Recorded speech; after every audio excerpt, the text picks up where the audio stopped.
Good morning, everyone, and happy Friday. Welcome to the Rangers Review morning briefing for Friday, the 13th of October. Spooky or what? I'm joined by a full squad this morning. First of all, Joshua Barry. How are we doing, Joshua? Yeah, good. I found that funny. That was a good opening line.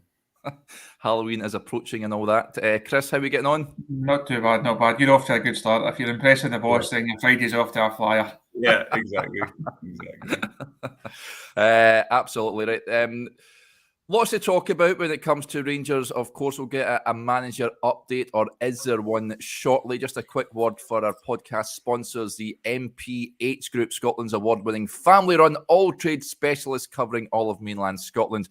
And every service you opt for automatically enters you into MPH's incredible holiday giveaway. You could win a 7-night stay at the luxurious 5-star Moon Palace Resort in Cancun, Mexico. All the important contact links are in the description box, folks. If you're looking for some home improvements, these are the guys to contact. And just before I forget as well, if you're watching us on Facebook and YouTube, you can see the ticker below. We still get that tremendous, two brilliant offers on the website just now.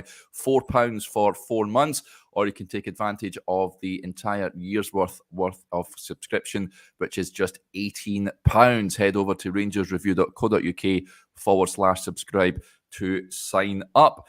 Right, as a point of discussion here, lads, Rangers are still without a manager. Chris, is there any update? But we were led to believe, of course, it's between Kevin Muscat and Philip Clement. No real news yesterday. Rangers certainly keeping their cards close to their chest. Have we got any sort of developments today? I fear that I'm going to be playing this broken record once again this morning. I think the answer I've given you every day this week, Derek, is just press play on the phone and away we go. There was murmurings last night that Philippe Clement had won the race, had got the nod, had been finally chosen as the preferred candidate. Two sources at the club knocked that down last night, saying discussions still ongoing. No final decision has been made, and that the situation late on last night was the same as it had been earlier in the day, which is the same as it had been for most of this week. So officially, we're still nowhere further forward. Even I say all the rumours and MD that's hoping for news. We're all hoping for news because it's been a long drawn out week. But as the official word from the club last night was there's still no final decision. So hopefully something happens here today or over the weekend. We can get the manager in at the start of next week, because as soon as we get to Monday, all the focus is in on that big game against Hibs next Saturday. So fingers crossed we're edging there. But another update of no update, unfortunately. So sorry to be the bearer of bad news first thing on Friday morning. Just on the back of that, folks, we're opening this show up to your good selves. So if you want to put your question to me, Joshua, and Chris, then please get them in. We'll answer as many of them as we possibly can. And just to clear things up, there's more banging going on next door, I have to say, and it's not the neighbours. I know the many comments were coming in yesterday saying the neighbours are having a good time. They are certainly not. But just in case you're wondering what the hammering is all about, then that is that. Joshua's shaking his head there. Right, let's get to some of the comments that are coming in already. We'll answer this one from World's Greatest DJ, who has the final say on the new boss. Joshua, of course, James Bisgrove and John Bennett are carrying out the final interviews with the prospective candidates. I believe it'll be a board decision, won't it? But who would have the final say? Would it be a joint decision, I'd imagine? Well, defer to Chris after, who's done about 15 of these compared to me, but yeah, I believe what will happen, Ross Wilson would have led the interviews, led the process on the last couple of occasions. And now it will be led by James Bisgrove as CEO. Obviously, Rangers didn't have a CEO the last couple of times they were appointing a manager. They had a sporting director, they had a managing director in Stuart Robertson, and they had a chairman. Now they have a CEO in James Bisgrove. And obviously, as Chris already says, we've spoke about the sporting director and director of football model, and obviously touched on the fact kind of repeatedly that Rangers don't have one at the moment. But then it would have to be, I guess, signed off by all the board members, all the kind of concerned parties, because, as you say, it's not just a kind of one-man decision, but there needs to be, I guess, one or two men leading that process, which has obviously been Bennett and Bisgrove down this week. So I'd imagine there'd be a lot of consulting done as well, a lot of conversations with people who know said candidates, with people who have expertise. Obviously, there was the line about Souness. I think that was on Sunday or Monday, maybe after the St Mirren game that came out. But yeah, not, I guess, a one-man decision at the end, but correct me if I'm wrong, Chris, it would come upon a one-man or two-man recommendation, which would then need to be signed off by everyone else. That's right, Josh. It's as you say, James and John Bennett are doing the interviews. They're leading the search. Again, word yesterday was that they were pleased with how that was going, and were encouraged by the progress that had been made. Obviously, short of an announcement, but the feeling is that they are happy with how that process has been ongoing.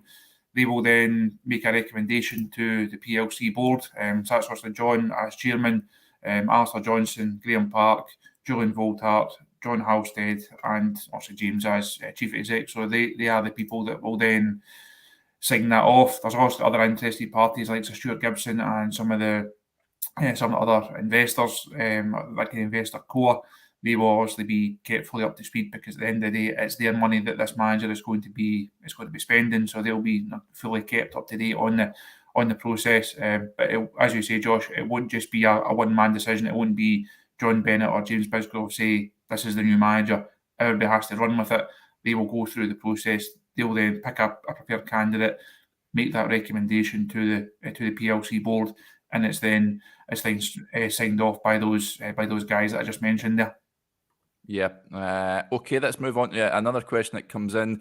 Broxy loves the Rangers review, but with 2 points that I've noticed here in the chat. He says, I need to try have a manager at training on Monday, or there won't be enough time to sort them out before the Hibs game. Interesting point there, Chris. I think it's looking more like next week we would have a bit of noise, you'd imagine, if an announcement would be made today. Who knows, that may happen later on today.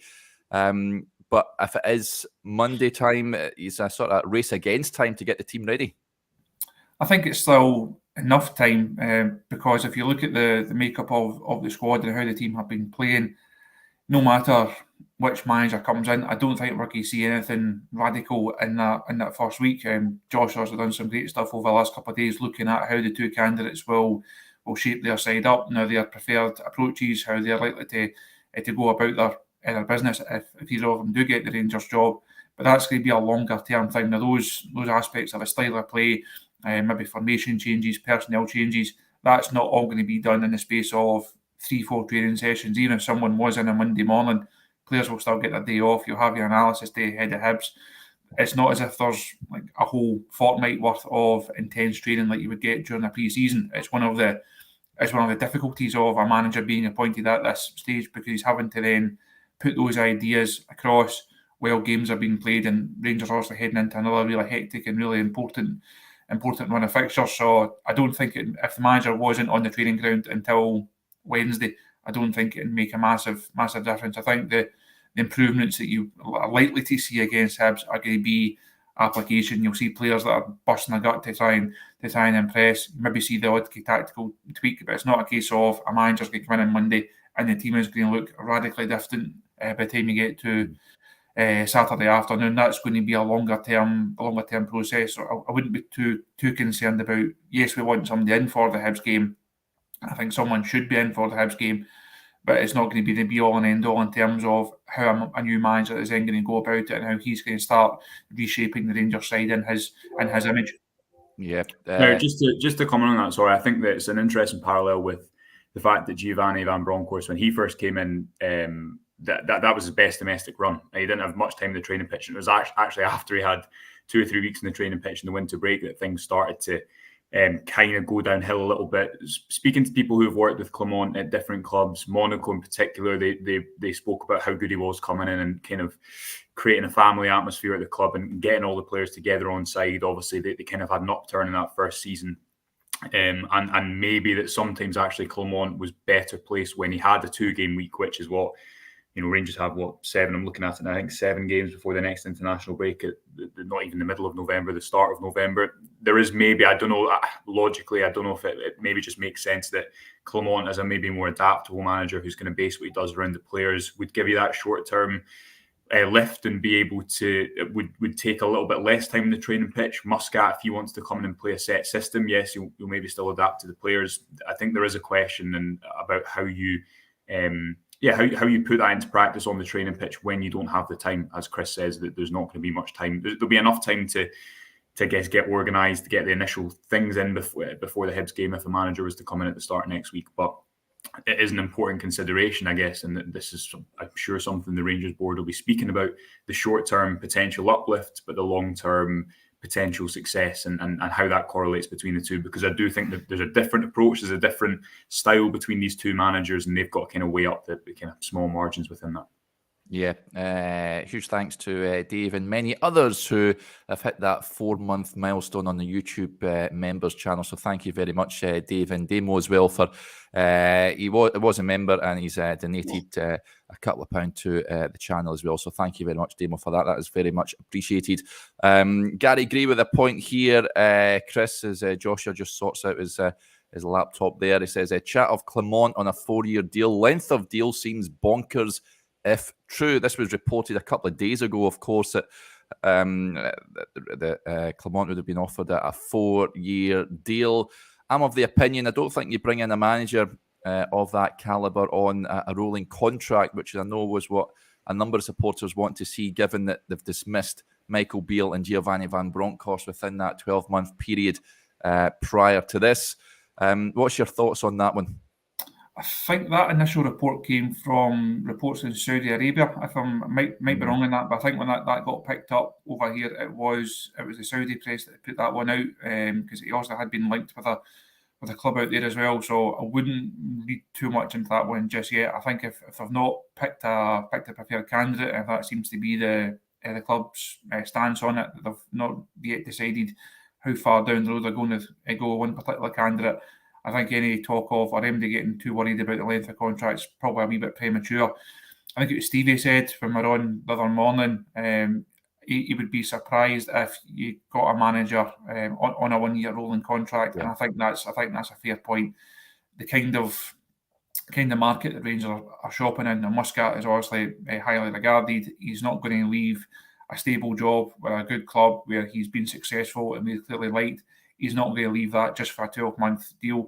Clement has also had success in Belgium, had a good job in Monaco. His stock is still fairly high. If he doesn't get the Rangers job, he will be able to pick up a job on the continent. I don't really see what's in it for him to sign that 12-month rolling contract either. So I know people say, well, Celtic have done it.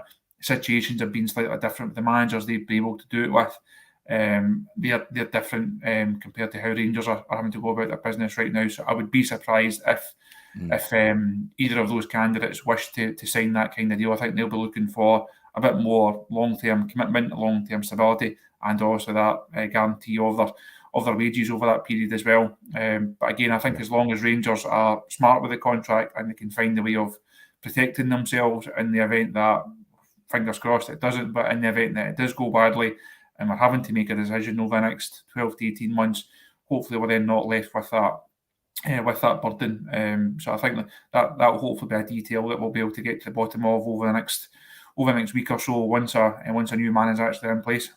Yeah, of course, Al-Shabaab over there in Saudi Arabia also keen on Philippe Clement, and I was told at the start of the week that there was a third club inquiring about the Belgian. So he is a man in demand, that is for sure.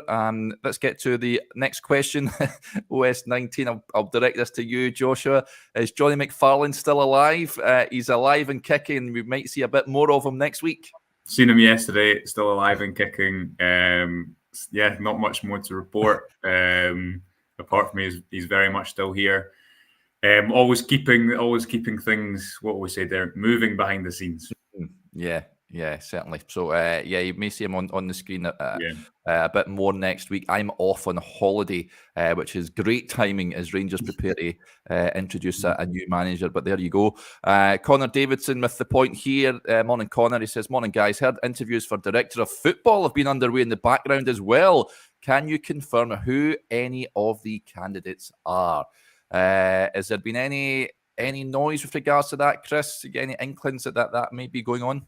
Not that I'm aware of. The last update I had on the director of football, sporting director, was I've lost all track of the days given how busy the last couple of weeks have been. It's been one of those periods, but I think it was in the middle of last week.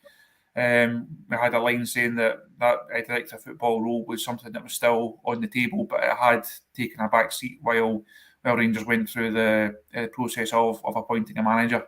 I think that's obvious, because if you look at the people who are going through that interview process, it's James and John. These are the guys that are going to be making the same call on the director of football. So I don't think it would do MD any good to have their time split between trying to find a manager and trying to find a director of football. We all know how important this managerial appointment is. It has to be the right one. They're clearly taking their time on it. They have to be as sure as they possibly can be that the next man is going to be a successful man. So I think it would be the wrong thing to be doing, to have your eye taken off the ball in that regard. But as we said before, it's something I think the club should do. I'm keen for that structure to be in place. I think it would work. It would be beneficial. It's something that Clement has obviously worked with before, so maybe if it's Clement, that perhaps makes it more likely. So fingers crossed it is something that is on the cards, and I'm sure when the manager does his unveiling press conference at some stage next week, hopefully I'd imagine James will definitely be there. Yeah. He'll speak. Hopefully John's there to speak as well, and I'm sure that's one of the points that will be raised, because I think the fans are right to be looking for a bit more guidance, a bit of insight into what the plan is beyond the first team manager. As important as that decision is, we're looking for a bit more clarity and a bit more detail on what the wider structure is, how that's going to operate. Because I think it's safe to say we've not quite cracked the director of football role and the various guises and the various appointments that have been made. It's still not quite worked yet. So I think that's something that they do have to address over the coming days, and then finally can make that appointment in the weeks and months that follow. Totally agree. I'll direct this just on the back of that, Joshua. NM with the point here. He says, how come other clubs can appoint a manager days after sacking one, yet we take weeks? I've seen yesterday Wayne Rooney giving his first press conference as Birmingham City boss. That was they were quickly making a replacement there for John Eustace, who won't be coming to Rangers, folks. So put your minds at ease with regards to that one. But they didn't mess about, Joshua. Other clubs don't necessarily mess about. Rangers, though, certainly taking their time over this. Can you understand maybe fans' frustrations that we're now, over a week, nearly coming up for 2 weeks now, and no manager is in place? Yeah, well, John Bennett did say, I guess, in that press release when Michael Beale was sacked, that I think the line was the interim team will be in place for as long as it takes to find the right candidate, or correct me if I'm wrong, but something along those lines. And reading between those lines, what he was saying was that decision will not be rushed. There's obviously an acknowledgement that Rangers should not and cannot afford to be in this position this time next year, where, again, they have some short-term upturn from a manager, but then they find themselves at this juncture at kind of one of the international breaks around the autumn time or winter time.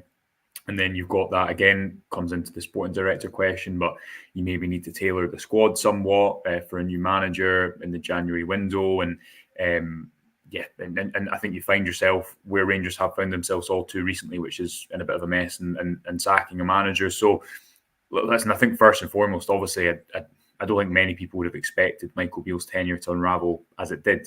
I certainly didn't. I think you looked at, I think it was his first 14 or 15 he had unbeaten, and he seemed to have that kind of domestic stability that I think was needed first and foremost, and is needed to kind of build anything at Rangers.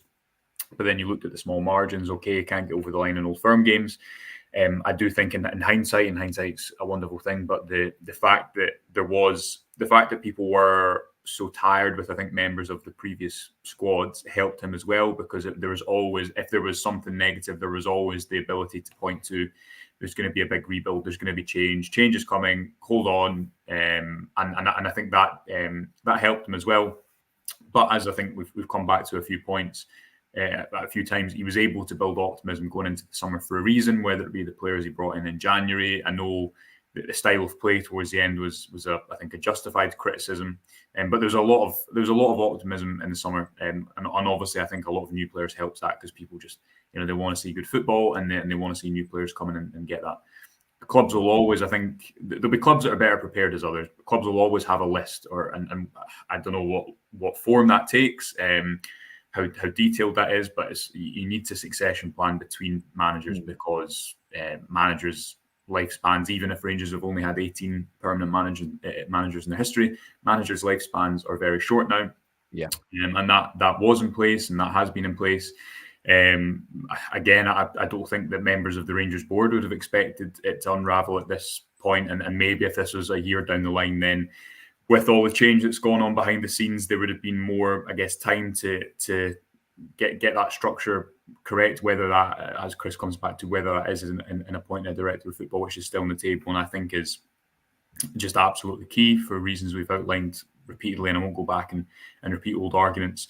I don't think 2 weeks in the grand scheme of things is a huge amount of time. I'd rather that the club were. I think if there's some form of a lot of debate going on and back and forth about these two candidates, I think that's a good thing, because I think it's a really difficult decision. With Clement, you have someone who has done relatively well in the Champions League. He's won European titles. He comes with good pedigree. I think he's a modern coach, but he's still a leader. Then you maybe have the questions, okay, but is his style of football going to deliver what has to be first and foremost priority, I think, for Rangers, which is domestic success, which has evaded him. And I think you look at Muscat's style of football and you think, do you know what, domestically, I think this is going to deliver what supporters want to see. I think this will deliver results. But then you've got the questions of, okay, but how does that trade off in the short term with players who maybe aren't suited to a squad? And therefore, if you can't get the short-term results, because, again, you've not got a pre-season, just, again, to look across the site, it took Postecoglou time to implement a similar style, and he had a pre-season and was able to bring some players in. So then do you get the long-term buy-in because you don't have the short-term results? I think it's a really difficult decision. I think both candidates have their appeal, and whoever is selected will get the support of the Rangers support. But I do think it's a difficult decision. And when Bennett put that statement out, I tweeted it at the time, I thought that was a telling line, and it wasn't going to be a rushed decision. I think and hope it will be in place before the Hibs game. But it's so important that Rangers get this one right without that sporting director model, because they can't be in this position this time next year. Right, there's so many comments coming in, questions. Let's get to some more of them. James Butler says, is Clement aware that his first session has to be at Gullen Sands? I don't think I'd be opposed to seeing the players running up and down those dunes, given their performances in recent weeks. And Scott, with a bit of praise, he says, fair play to you boys having to pump out content with no information leaking. Well, thank you very much for your kind words, Scott. Comment here I wanted to direct to you, Chris. There was a point that came in. Where was it now? I can't find it for the life of me. This from Aldo. He says, Derek, if it's Muscat, is he in straight away or December? Seen a couple of different stories on that part. This was reports that he said, I think you'd stay with Yokohama till the season ended. I think it's December time. I'm of the impression, Chris, if he gets offered the Rangers job, he is on the plane over to Glasgow. I would think so, and I would hope so. I don't think Rangers can't get away with an interim manager until the end of the season there, and Muscat arrives in December. If the Premiership campaign had been all but written off, they could maybe just say, well, you're in like a Graham Murty type situation. It's just somebody just to tick off the games. Well, the gap is 7 points, and we can all debate whether we think it's realistic or not, but a new manager coming in will fancy his chances, or has to fancy his chances of trying to close that gap. There's the League Cup semi and hopefully the final coming up. There's European games that have to be won.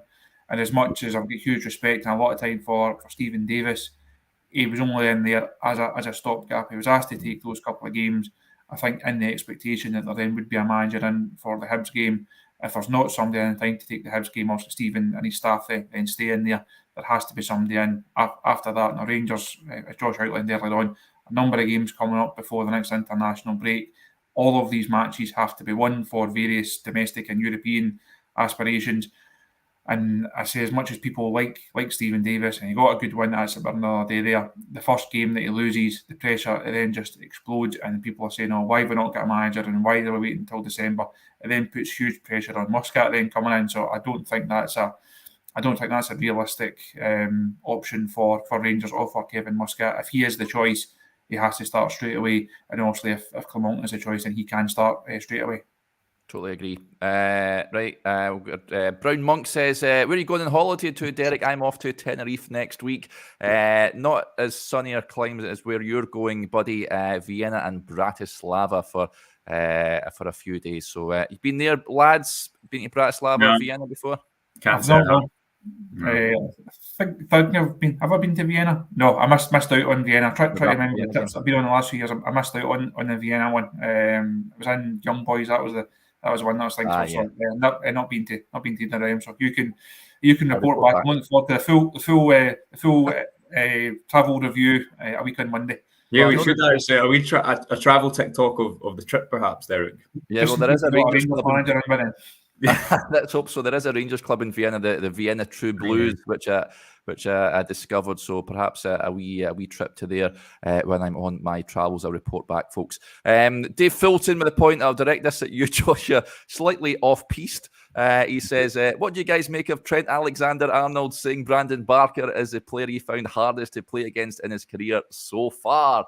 Yeah, this was news that broke a couple of days ago. He was on a Liverpool podcast, Trent, and he said he was destroyed by Brandon in his first game at Anfield coming through the youth ranks at Liverpool. Brandon was playing for Manchester City's youth team. I think he scored 2, set up 1, if I'm not mistaken. Surprised me, and I'm sure many others. He said Trent thought he would go on and be the best player in the world, Joshua.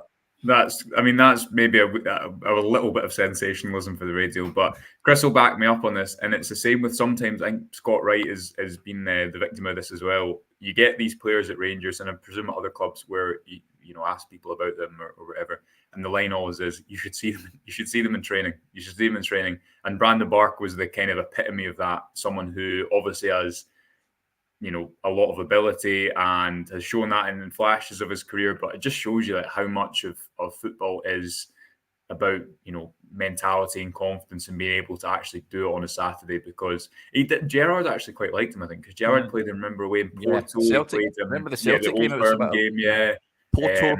Porto. I'm trying to think. There's a couple more as well. And obviously, to take it forward to the modern day, obviously Giovanni Van Bronckhorst really liked Scott Wright and played him a lot. So, so behind the curtain that we don't see sometimes. But I think best player in the world is is maybe a bit over the top. But I take the point. I think he's without a club now, Chris. But I think it's one of maybe wasted talent, could you say? I know he went over to Cyprus, was at Omonia Nicosia when Neil Lennon was the manager over there, get released shortly after. His time at Rangers, did he go down as a hero for you? Did he play his part, of course, in that 55 season? Hero might be stretching it somewhat, Derek, I would think. But I'm sure it was Andy Halliday, I think, who said that he was one of the best trainers that you ever saw. I think he did it with an open goal interview, either towards the end of last season or earlier than that. He said Brandon Barker, one of the best he's ever seen in training. Safe to say he didn't put it on the pitch often enough during his Rangers career. I think for the outlay, for what he was, good squad member, played his part. Still remember being in Midtjylland the day that the news broke, and the travelling press were somewhat surprised, shall we say, that Brandon Barker was on the verge of a Rangers deal, and that deal had been put in place. But I think he's, as Josh said, Gerrard clearly liked him, trusted him in some big games. He played a part, but certainly not falling into the hero category. Nah, mine legend. Yeah. Right, we'll wrap up with this. Denzel with a point. I'll direct this to you, Chris, and then before we wrap up, just back to the manager chat. He said, does Chris think we're actually down to 2? And it's a prevarication between these candidates, or is there a thorough, competent due diligence process ongoing? Could there be an unlikely third candidate beating the 2 of them to the post? If there's a third one that they're speaking to and a third one they're considering, they've done very, very well to keep it under wraps. Because I think one of the key points out this whole thing, as much as we're also chasing the stories and we're trying to get the information, there's also guys at other news organisations, other papers, all doing the same thing, trying to get to the bottom of this. There's people in various different countries doing the same as well. So there's a lot of Belgian guys obviously on the case in terms of Clement. There's also a lot of interest in Kevin Muscat, because that has also huge ramifications for his club.